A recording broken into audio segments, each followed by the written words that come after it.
I would like to get to know if I could be the kind of girl that you could be down for.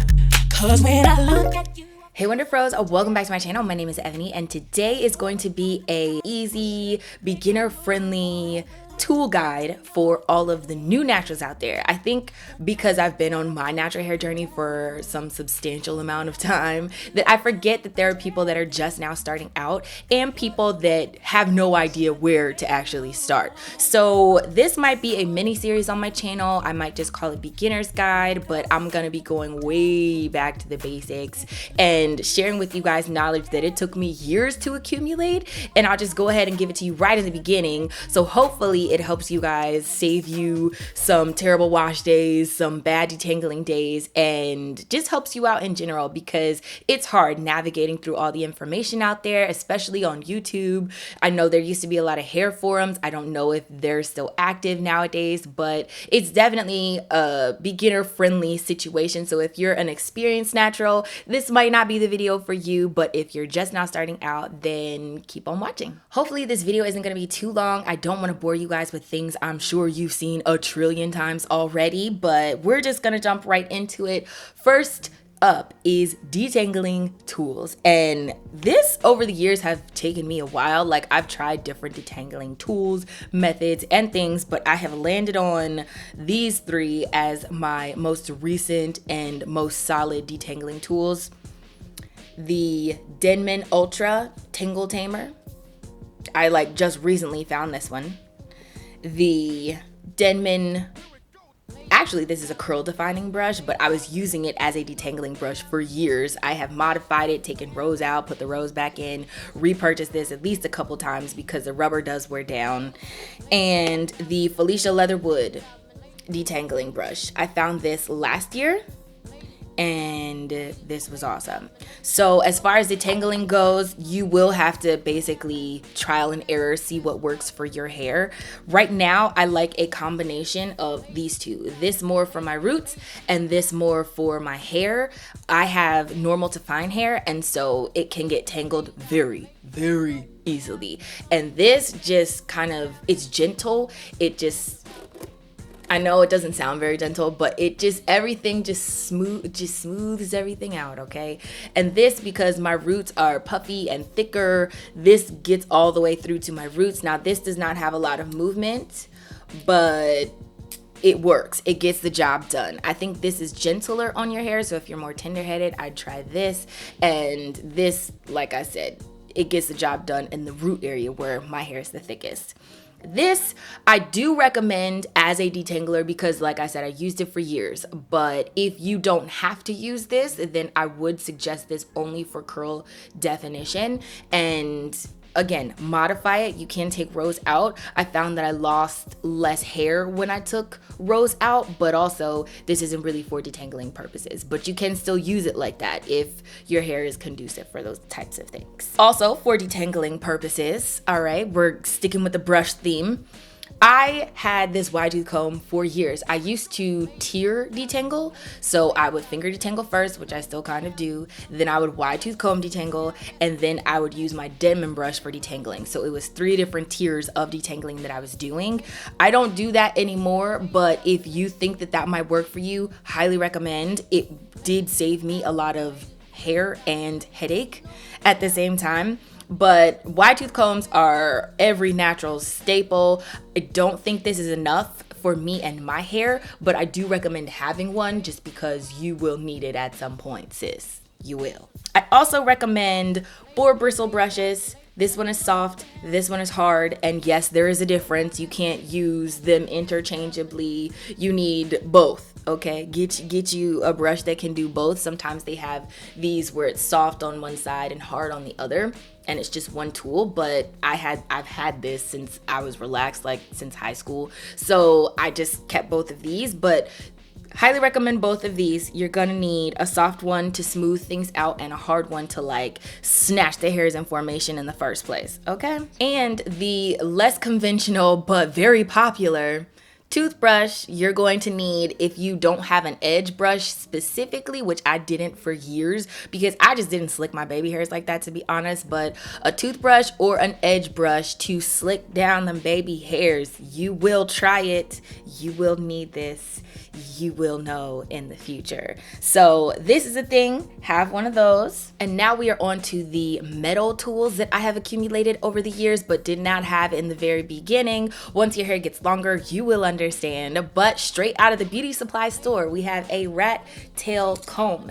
And I do suggest the ones with the metal on the end. Just for me, I think they're easier. They're just like a little more firm. You can totally get the plastic ones, okay? But I like the metal ones. And picks.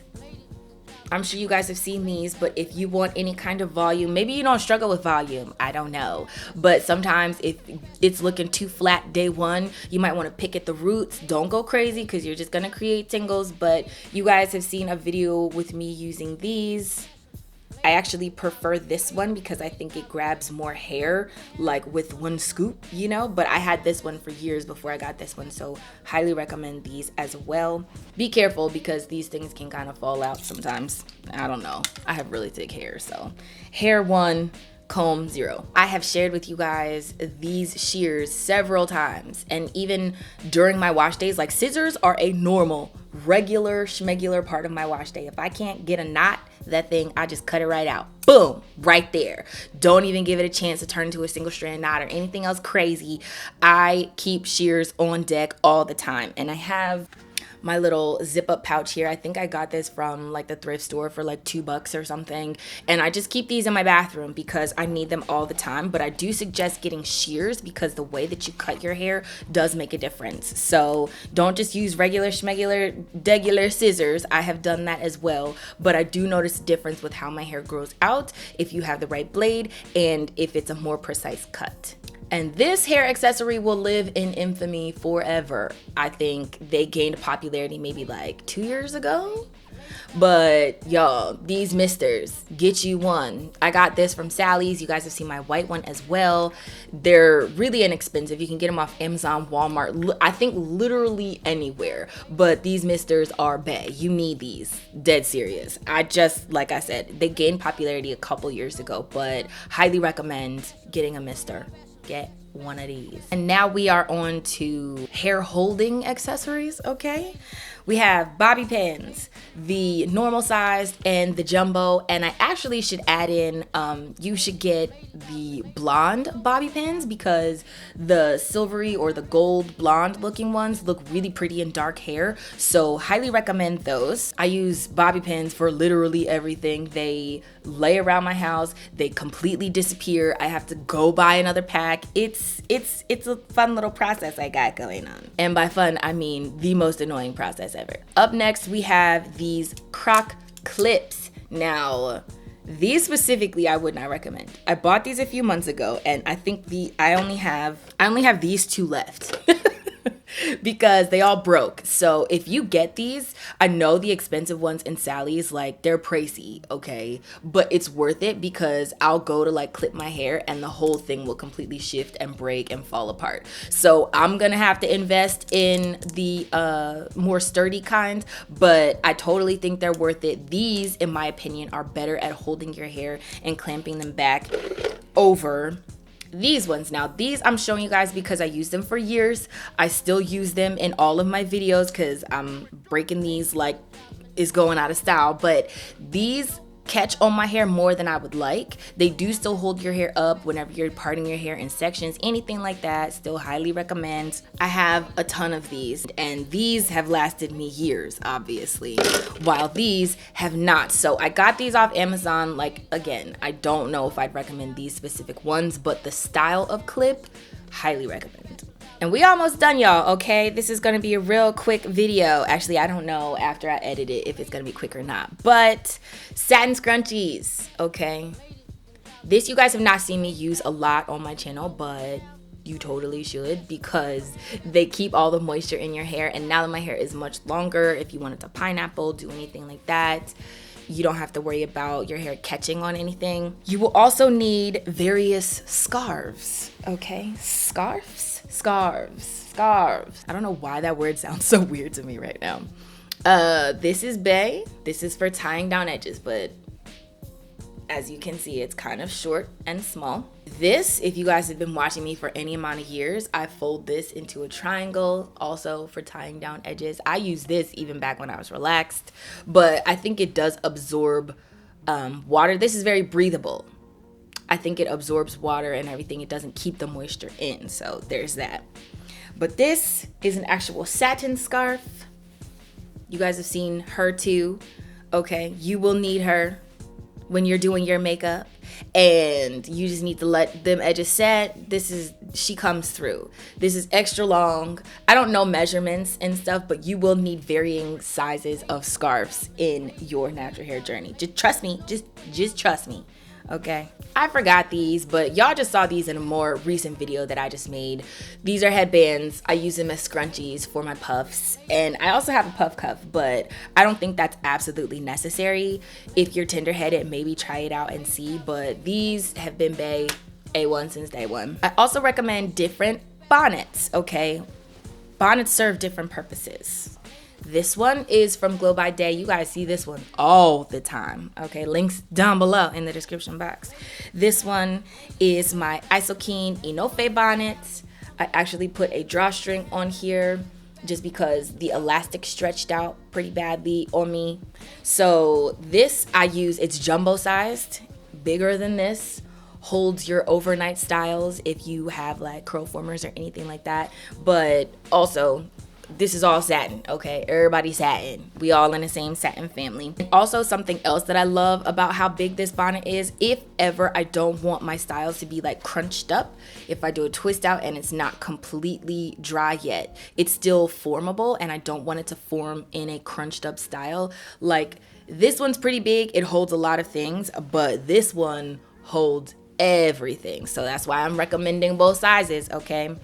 And this one, the Grace Alea Slap Cap, you guys know I use this to deep condition. If you ever want a style to like stick down to your head, lay down and stay down, would recommend this. She is satin on the inside, not on the outside, but all three. Highly recommend different sized bonnets. One size does not fit all. And last but not least, this is just up to your personal preference. I decided to throw these in this video only because I feel like with natural hairstyles, you will want to get a head wrap, okay? At some point, just like a protected style, braids, wigs, something, you're gonna wanna dab into something other than just your normal natural hair, just to spice things up and get accessories. And this one is from Cece's Closet. You guys saw me do a whole video on how I use this. And this one is from the World Natural Hair Show. Just when you don't feel like doing your hair, because it will become more and more high maintenance the longer your hair grows out, you could just slap one of these on, sweetie, okay, honey?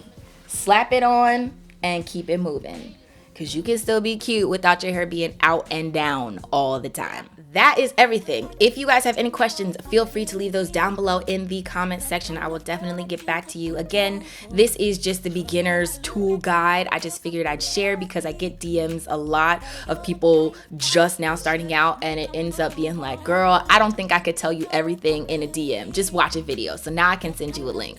But hopefully you guys enjoyed this video. If you did, don't forget to give it a thumbs up. Remember to let your spirit, soul, and hair stay lifted like an Afro puff, and subscribe down below to my world so you don't miss any videos from me. And if you do, then I will see you all in the next one. Bye guys.